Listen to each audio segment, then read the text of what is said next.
ومن تطوع خيرا فإن الله شاكر عليم.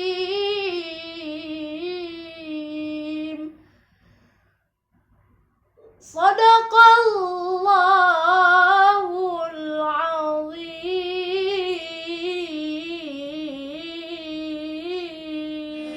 حبيبي يا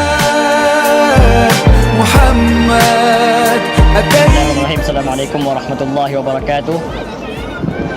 Kami dari peserta MTQ Provinsi Aceh, Kafilah Kabupaten Aceh Besar, ingin mengucapkan rasa syukur yang mendalam dan terima kasih sebesar-besarnya kepada pemerintah Kabupaten Aceh Besar, Bapak PJ Bupati, anggota dan seluruh anggota DPRK Aceh Besar atas bonus umroh yang telah diberikan kepada kami atas prestasi yang kami raih.